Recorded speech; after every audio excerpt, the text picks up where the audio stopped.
judge other people. Have people said that to you before? I've heard it, of course. Yeah. People say that shit to me all the time. And you know what my new answer to that is? I got the perfect answer.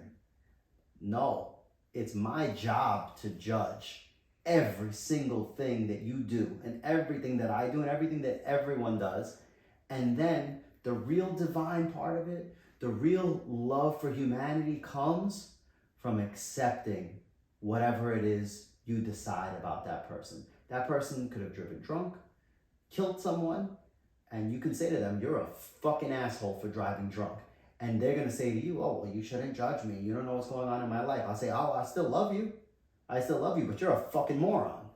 Like, I don't understand what's wrong with that and why people say you shouldn't judge other people. Maybe you shouldn't punish them, but certainly you should judge them, I would think. Well, I think judging other people, even people that say that, everybody does it. It's like, you know, when whether it's a work context or a friend context, like, you should be judging your friends because you don't want to hang out with people that make poor choices and that are going to bring you down. As sad as that is, you know, as an adult, you want to surround yourself with people that are achieving good things and that are reaching for higher purposes. Like, those are the people that you want around you. So how do you know if those are those people if you don't judge them? And if it's your family, you should also be judging them because you need to protect your family and you need to make sure, you know, especially your kids, like, that's what you're doing. You're judging them all the time.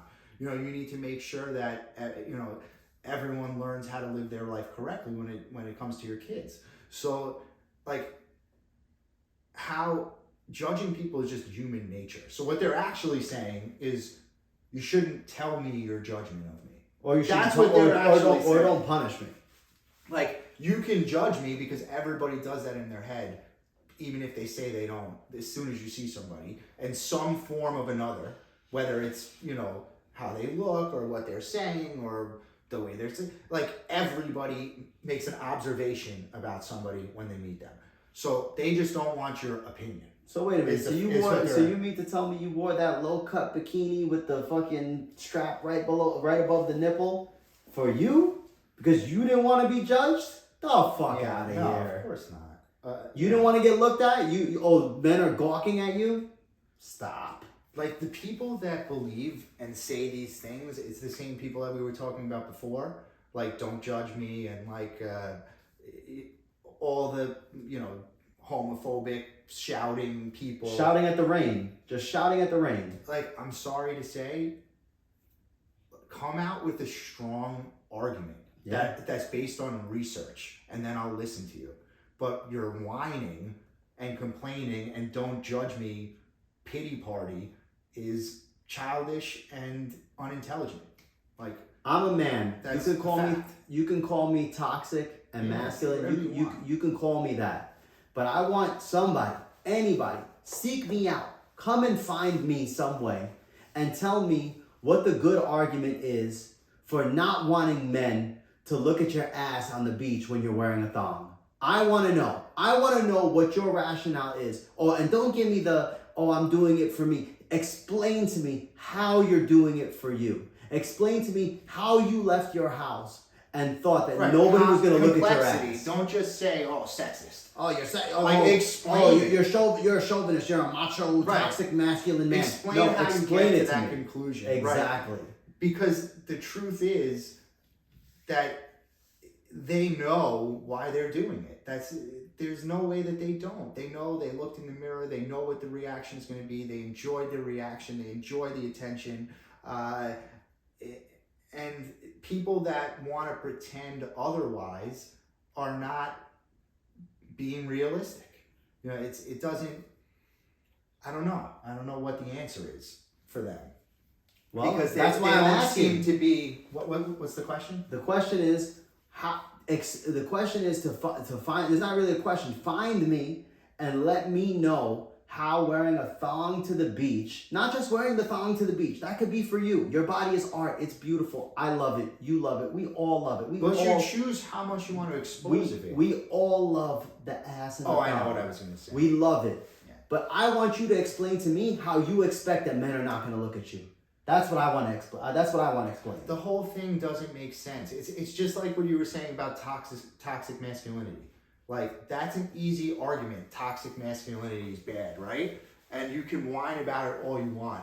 But what's going on right now, as far as with Russia and Ukraine, now with Nancy Pelosi flying to Taiwan, China making threats against us, like direct threats, like guaranteed you get a couple million Chinese soldiers dropping out of the sky in parachutes, you're going to be looking for those guys with toxic masculinity. Yeah, because they're going to be the only ones that they're going to be the ones that grab the guns. Right. So you may think toxic masculinity is a bad thing, but just know that China knows that you think that and you're pushing us in that direction.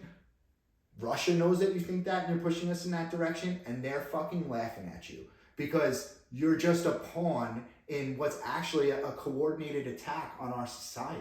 Like, so before you're so quick to judge the men that will be here to protect you, and I'm not saying no women will fight, of course they will, but a majority of the forces standing up to anything is going to be men, a large majority of it. You should, I don't want to say respect that, but you should have some place in your heart to understand that that's necessary to keeping our society going. And just because we have peace right now doesn't mean we're going to always have peace. So maybe you shouldn't ostracize those people, because maybe when they're liberating people from soldiers here, they'll skip over that Starbucks with all the people with blue hair in there. Maybe they'll skip that building, you know, because you treated them like such fucking assholes. Like, everything goes around and comes around, and it's like a pendulum. And we all need to be nice to each other is the answer. Regardless if they agree with you, if you're on the left or you're on the right, if you like Biden or you like Trump, those two people need to get along, because we're all Americans and we're all going to have to stand together at some point. Seems like sooner rather than later, is my opinion. Can you imagine the outrage?